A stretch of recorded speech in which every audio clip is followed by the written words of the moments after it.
नमस्कार। आज मैं चर्चा करने वाली हूँ राधा कृष्ण की कहानी रामलीला की। राधा कृष्ण झारखंड के साहित्यकार हैं। प्रेमचंद युग में कई महत्वपूर्ण कहानी हुए हैं, किंतु कुछ कहानीकारों को इतिहास में उचित स्थान नहीं मिला। ऐसे ही कहानीकार राधा कृष्ण भी हुए हैं। राधा कृष्ण की एक बेहद छोटी किंतु महत्वपूर्ण कहानी है रामलीला। रामलीला में परिस्थिति के साथ साथ व्यक्ति के बदलते चरित्र को उद्घाटित किया गया है। कहानी के प्रमुख पात्र को परिस्थितियों ने इस कदर बदल डाला कि कभी वह रामलीला में राम का अभिनय करता था, जबकि 22 साल बाद वही व्यक्ति रावण का अभिनय के योग्य पाया गया।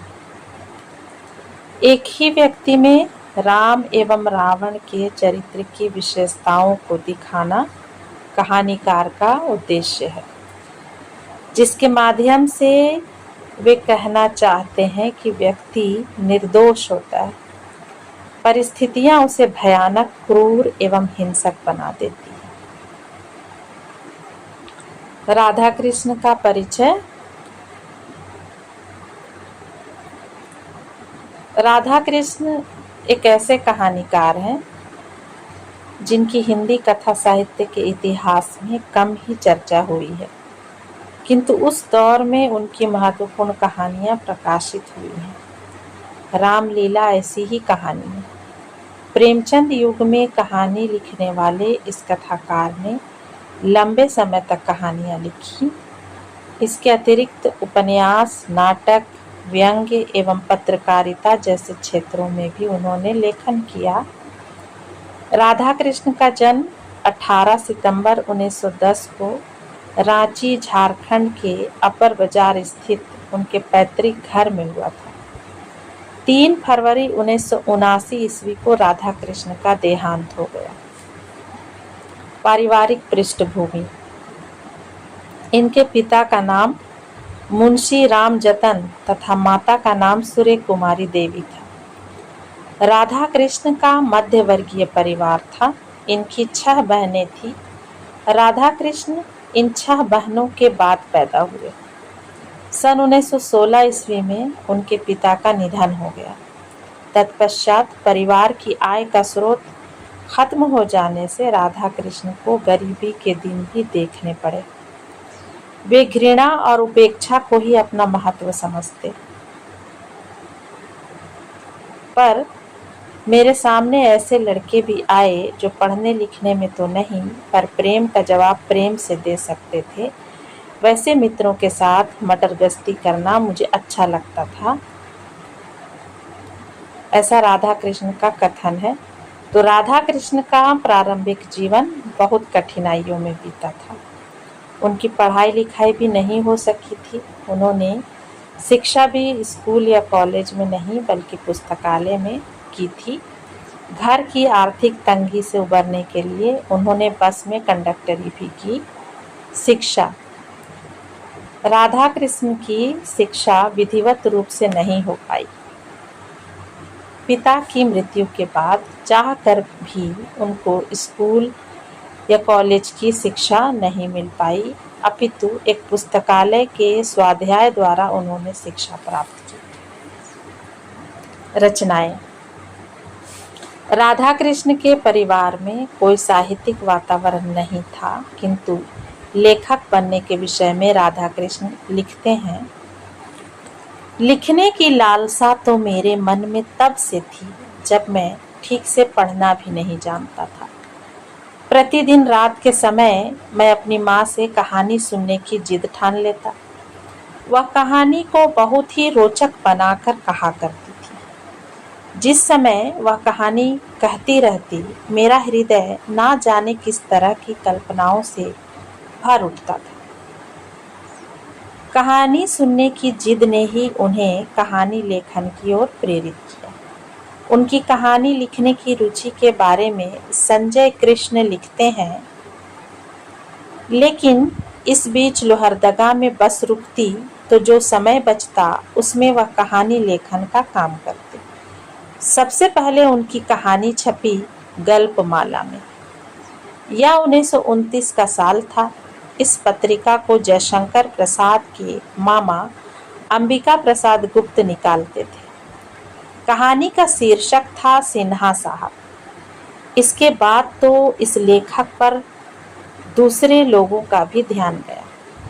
माया, भविष्य, त्याग भूमि आदि पत्र पत्रिकाओं में लगातार ये लिखते रहे। महावीर, माया, कहानी और आदिवासी पत्रिकाओं के संपादन से भी वे जुड़े रहे। प्रेमचंद राधा कृष्ण की प्रतिभा देखकर पहले ही कायल हो चुके थे, इसलिए प्रेमचंद द्वारा संपादित मासिक पत्रिका हंस में राधा कृष्ण की कहानियां बराबर छप रही थी।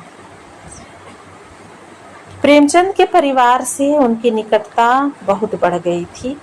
प्रेमचंद की मृत्यु के बाद शिवरानी देवी ने राधा कृष्ण को हंस पत्रिका का काम देखने के लिए बुलाया था।